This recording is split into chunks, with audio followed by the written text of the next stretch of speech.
Welcome back to the FreightWaves Net Zero Carbon Summit. We're excited to have you, and we're excited to be talking about a topic that's very important. Transportation and logistics is the lifeblood of supply chains, and customer demands are continuing to be higher and more intense than ever. Customers are not willing to sacrifice delivery times and cycles just to get to net zero. But companies are developing solutions which offer them the ability to balance customer demands and still drive towards net zero. One of those solutions that we're bringing to the market is our new Carbon Intelligence product.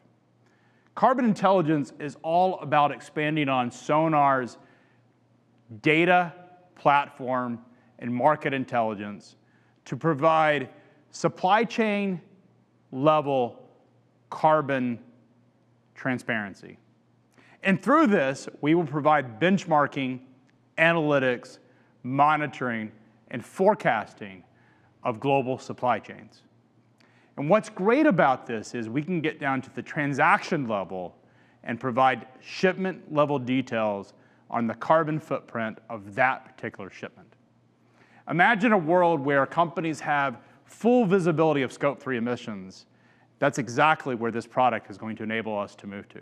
Zach, we've talked a lot about SCI, the supply chain intelligence product that we rolled out just a few months ago. A lot of customer demand trying to get into the intelligence of their supply chain, be able to benchmark, analyze, monitor, and forecast not only against their own performance, but against the market and their competitors.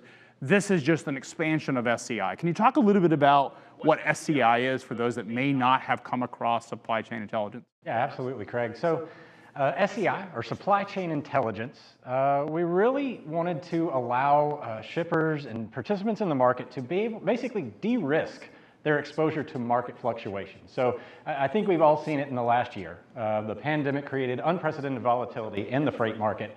So we wanted to create a view that everybody could see clearly where they had their best chances for their fluctuations in compliance rates, as well as overall rate exposure. So as compliance goes down, rates go up. And so this dashboard here, we created that to give everybody kind of a comprehensive view over where they had the lowest hanging fruit, if you will, in terms of, where's my rates likely to go up? Where are my compliance rates likely to go down when things go sideways? What's exciting is really this peer pricing or this peer analysis. So it's taking the conversation from here's what the market rate is to here's how my transportation costs compare to my competitive cohorts. Remember, there's no individual customer data visible to you. So a company that produces beverages doesn't get to see the other beverage producer's cost by company name. Right. But they can see it by the industry, which I think is so exciting. Yeah, exactly. So yeah, the rate benchmarking feature, of course, is step one. You get to see, how you perform against your peers in the market, of course. And then the next step is getting a further, deeper dive into granular lane analysis to see which lanes have, the highest potential for disruptions. So all of this is about visibility, and it goes back to benchmarking, analyzing, and monitoring, forecasting, getting into transportation costs. But one of the byproducts that Travis Ryan, we're going to hear from in a minute, our head of product, discovered is that not only are we getting this data flowed into the system on a transaction basis, but a byproduct of that data is the ability to actually project carbon emissions down at the transaction level. So a company that is feeding that data through the API is also able to get visibility and transparency of their carbon footprint. Yeah, exactly. And you're doing it all in one location. I think that's the key there, is that while you're making your freight market decisions, you also have this ability to see, in the same view without having to switch into another, app or anything like that, exactly what you can do about your carbon emissions footprint. So let's hear from Travis. I want to hear about the evolution of this. If I look here at the system, you have the metric tons of carbon that are being emitted. So on this particular transaction, you have this lane, Phoenix to Santa Ana, California, and then you have the metric tons that are actually being produced. Travis, you created this product. You discovered that you had the carbon intelligence flowing into the system, or you had the information, and through that you were able to develop algorithms that actually determine what the carbon footprint is. Can you describe a little bit more how it works? Sure.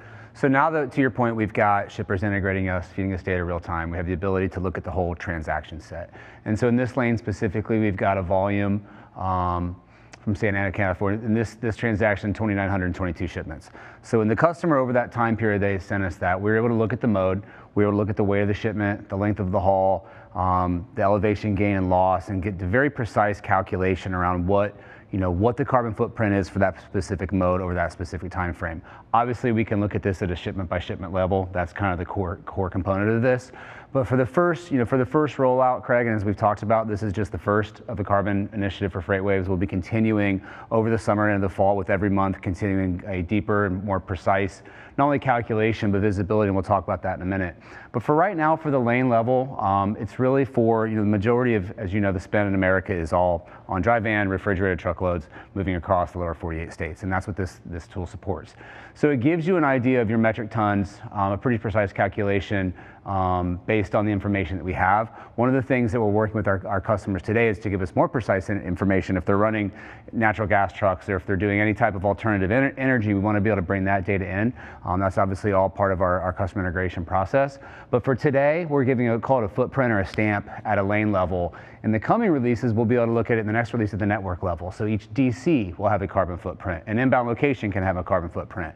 Our customers that send us product information, we're actually able to give a product-specific carbon footprints all the way down to a SKU level detail or whatever granularity that the customer can provide us. So if I have a supplier and I'm wanting to monitor my scope 3, I wanted to monitor what their carbon footprint is of my suppliers, I can model that data, identify the supplier of record, which vendors are sending me from what warehouses and which loads are identified those. And in a dashboard tool, I'll be able to see the carbon footprint of that particular load. That's exactly. Or that particular vendor. That's exactly right. And to your point earlier, you can forecast that over time. So if you're getting into purchase orders and you're forecasting your spend, your inventory, we're able to give a forecasted footprint as well as swapping out alternative fuels, being able to look at what the impacts might be. Those are some of the really cool things that are coming out this summer, is actually giving the customer the opportunity to look at changes that they could make and how that can offset their carbon. So this is just the first step in providing a whole suite of carbon intelligence, getting down to the lane level or transaction level, right? That's Can you right. dive a little bit more on the granular elements of data that what this puts? It goes down to the lane level, Yep. right? Does it go to it goes to the load level? It goes to the load level. And then it can be grouped in different cohorts. Yep. So a company can say, these are my vendors, these are my warehouse operators. I'll be able to track it. And then that information is put into a dashboard that will come out on a future release. That's exactly right. And we're also rolling in, you think about the carbon footprint of a dedicated fleet versus a one-way haul. It's a significant impact. Looking at, backhaul mileage from the dedicated. If you're getting a high percentage of backhaul and you're dedicated, obviously that people didn't really think about the carbon offset that's giving. But if you're running round trip on everything, we're looking at live loads versus drop and hooks. Drop and hooks much more carbon efficient when the trailer is dropped versus a live load, or unload more often, where sometimes you see hours and hours and hours of a truck running, especially if a refrigerated load. You're going to see a spike in what the carbon overall footprint is, versus being able to do a drop and hook. And we're looking also being able to take in things. Team drivers, obviously running a little bit different, and then fuel efficiency. So if you look at a long haul is going to typically have a higher fuel efficiency than a short haul. And so we've been using with some scientific research and things that have been published over the past, the data's been out there for probably 10 years to be able to really dig into this.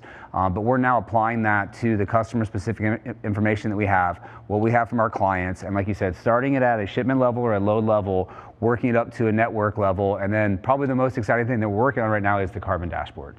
So a full dashboard of all modes, not just truckload, but of air freight, maritime, intermodal, rail, drayage, hot shot, whatever modes and whatever methods are supported by customer supply chain, we'll be able to take that data in and give real-time carbon footprint dashboards, as well as long-term forecasting, and then eventually go into some decision-making around other things that they can do to change their carbon footprint. Yeah, it's interesting because intermodal is far more efficient on a carbon basis than what an over-the-road truck is. The challenge there is that intermodal isn't always fit for transportation networks. One of the things, we had one of our younger guys who was doing some of the research. He goes, oh, if we just put everything on intermodal, you would mitigate your carbon footprint. And my reaction to that was, if a shipper was going to put it on intermodal, they would have probably done that already. Just the cost savings alone would have driven it. But if you do have a decision where you have certain freight that you have the ability and time that could fit intermodal, and the cost is fairly similar, making that choice then, it makes a lot of sense if you are concerned about your sustainability. Absolutely. So one of the things I want to dive into, Travis, is you've got metric tons of carbon. Is that particular data point for the entire lane's history, the way you have miles, or is it just for that one load? So this is for the history. So when you look at the history of our customer, it's all customer driven, Craig. So if somebody wanted to put one shipment in the system, it would give the carbon footprint of that one shipment. Yeah. This customer, we've looked at their volume over the course of this 6 months period of time that they inputted, and there's been 2,922 shipments generating 1,785 metric tons of carbon. Obviously, we can import a single shipment, and it'll give the footprint of a single shipment. Most of our customers have wanted to look at the impact of the network, because sometimes they'll think I have a lot of shipments in this lane, but they might be shorter haul. They might be in a more carbon efficient lane versus some of the shipments that have a lot of volume, but on a much longer length of haul, refrigerated, lots of unloading time or unloading time, and really giving a perspective which we find to be equally as valuable at a shipment level, really inside of that lane, because a lot of the lanes tie into products, they tie into customers, they tie into other operational components that they can look into both upstream and downstream in their supply chain. Now, Travis, one of the things that I hear a lot about, we covered a lot in our editorial product, but also just generally a lot of discussion, is the entering EVs and hydrogen electric trucks into a fleet profile. And some shippers have said, if we had the ability to put this load on an EV, we want you to put it on an EV.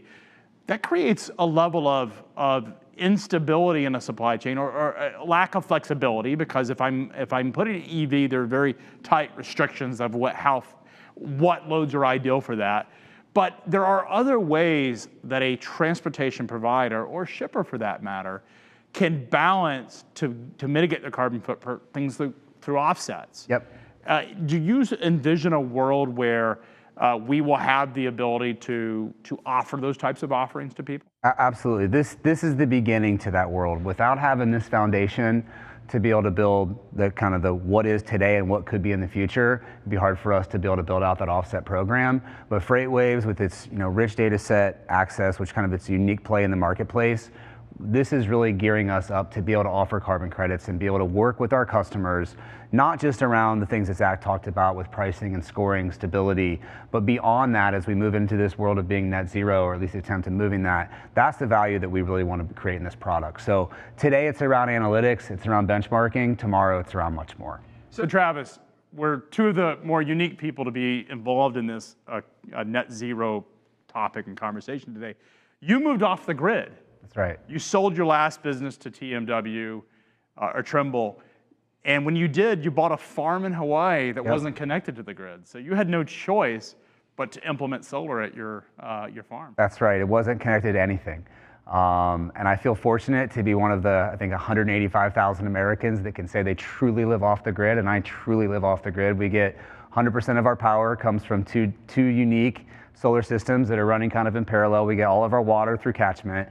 And I feel fortunate, I feel blessed to be able to know that I can create, obviously I didn't build the solar panels, but I can create an infrastructure for myself, for my family, and for everyone on the farm to be able to thrive. I mean, we have a great experience that's out there, and it's, I think what was most interesting is when I started talking with you, you've done a similar thing yourself. I haven't moved completely off the grid. We're still connected into the grid. But when I built my addition to my house, my wife and I wanted to do something that was sustainable, so we put in a solar array off our property. So on most days, particularly in the summer, we have the entire house runs off the grid for 24 hours. There are times if the weather is bad, then you're using battery. The winter still requires some level of heat because we just can't produce that amount of power. We're not in Hawaii. We don't have the benefit of the sun that you do. Yep. So we're still not 100% off the grid. And I like being married, so I'm not going to cut the heat off to get completely off the grid. Sure. But my wife and I are certainly excited about it. It's an interesting a movement where you have the ability, you think about how miraculous that the sun has given us this power and the ability to to not use the grid is pretty. It's exciting. I think it's cool. It is. I mean, it's probably one of the things that attracted to me about that property. It was on the market for a long time because I don't think a lot of people wanted to have to deal with the infrastructure and the setup and the maintenance. And I've certainly gone through learning about different generations of batteries. Let me tell you, from saltwater and lithium ion back to lithium ion from saltwater, it has been a transition. It has been a learning curve. But looking at efficiencies and looking what's capable, it takes practice. And I think when we're talking about SCI here and moving into carbon, it's going to take practice and discipline and education. And that's what I've been doing, is focus on education, execution, and learning. Well, one of the things that I think is, much like our personal lives, is we implemented solar at my house because we wanted to do, we wanted to do what we thought was right. But we also weren't willing to sacrifice the comforts of, as I mentioned, winter heating. Sure. Is one thing it gets a little cold up there on the mountain. But it's the same thing on supply chains, is companies are not going to sacrifice their ability to compete in the market. They still want a robust and vibrant supply chain. They still want those deliveries as fast and efficient as possible, but they are moving towards net zero. And what I think is really powerful is getting the ability to see what that footprint is on a transaction level and who your vendors are that are, whether they're efficient or less efficient. Having that visibility really empowers you. Absolutely. And you and I, similar motives, and I think it's a great metaphor talking about shippers, is they still have to service their customers.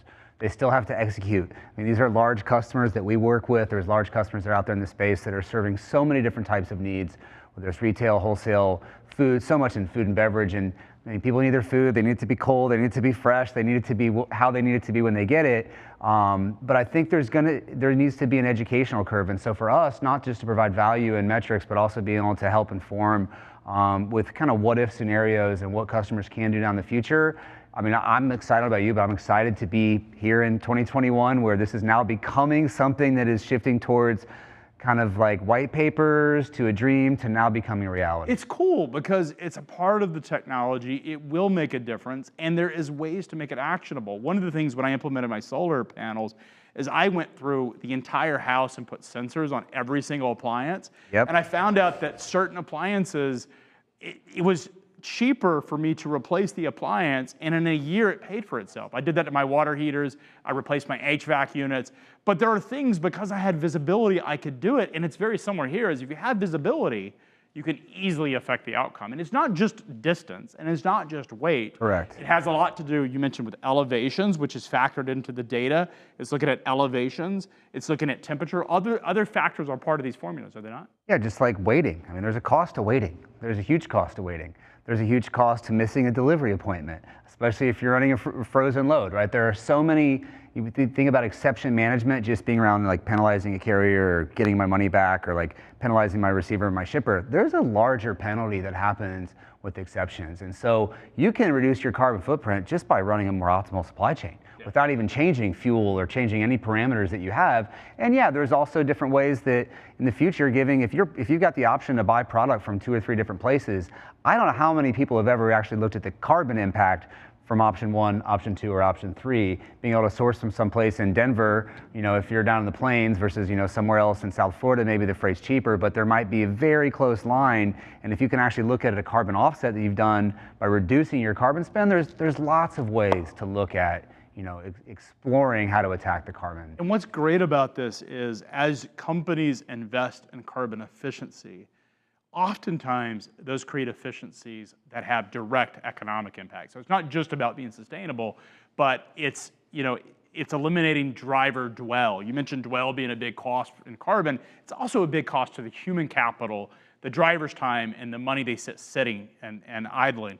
That has a direct cost. So as these solutions are implemented, this may be the rallying call if you're a supply chain manager to make more efficient decisions. This may be something you can go to your CFO and say, hey, I want to eliminate or help be a part of mitigating my carbon efficiency. But you could also use this to empower other decisions that you would normally make or want to make in your supply chain. It gives you a little bit more control of the outcome. Zach, as we think about what this means from just the overall impact it can make in these supply chain decisions, where do you think we'll see the biggest impacts? I think obviously you're going to see the biggest impacts in transportation. I mean, that's kind of the obvious one, but they call it sustainability for a reason. I mean, it's there basically, you know, if you are running more efficient operations, you're going to see it in your bottom lines. Now, one of the things, the old adage, especially from the data side of things, what gets watched gets fixed. And one of the things that we have not been watching is this carbon emissions, you know, and we're making it a lot more visible, and it's going to lead to, you know, finding other opportunities to save money in transportation. Yeah, Scope 3 is a term used in the sustainability world or the ESG world about emissions or my carbon footprint that isn't in my direct control, my vendor relationships. And it's always been talking to a lot of folks over the last couple of months as we've gone through this journey about the overall sustainability and net zero. Scope 3 gets mentioned is like, and oftentimes supply chains are sort of this black box. It's invisible. People don't know the direct impact. But when you start managing and monitoring where you are on making those decisions, it can have a pretty significant outcome. Yeah, I mean, and this is also like Travis was talking about. I mean, when you're monitoring carbon emissions, you're monitoring things like dwell times, you know, efficiency of routes. You know, how effective are you at transporting your goods? And that's going to lead to cost savings. If it's costing the carrier less money, it's costing you as the shipper less money in the long run. And that stuff will start to materialize as it gets watched. Yeah, it's exciting. Travis, lots of stuff on the roadmap that we didn't talk about today. I think this is a tremendous product. Folks that have the SCI platform can get access to the carbon data instantly, right? Absolutely. This is immediately available today. Live on Monday for everyone that uses SCI. Absolutely. So starting Monday. Release is Friday night. We like to do our releases over the weekend. So actually, this release, being today is Earth Day, we are doing a special release tonight. So as of tomorrow morning, I stand corrected. This will be live and available for all of our SCI users. You are correct. Okay, as usual. As usual. That's not what it's about. It's just making sure that folks know that this is available. It's included. And no additional cost. That's right. They get access to the carbon transparency on a shipment basis. Absolutely. So lots of stuff coming on carbon intelligence. It's a pretty substantial roadmap. We're really excited about it. And you know, when you think about the role that I get to play here in the industry and the role that FreightWaves gets to play, it's all about bringing information and transparency to the market. But one of the most rewarding parts is when you feel like you're actually making a difference that goes well beyond just the activities in freight, but actually make a difference in how we as humans live inside the world. I have 5 children now, as many people know, and having 5 children, I think about what the world looks like for their future, and I'm certainly honored to play a part in this. And really, Travis, thank you for bringing this, developing this into the team. Zach, appreciate all of your efforts and thought leadership around this, and we look forward to hosting you guys as we continue to develop the Carbon Intelligence Platform. Continue to stay tuned to today's Net Zero Carbon Summit. We're going to dive into a lot of technology conversations, as well as thought leadership on how do we move to a net zero society. Whether you like it or not, the regulators or the market are going to demand that the world moves in that direction, and we as transportation and supply chain professionals have got to get on board to that. It's a good outcome, and it's helpful for everybody, and the technology is here to help us all.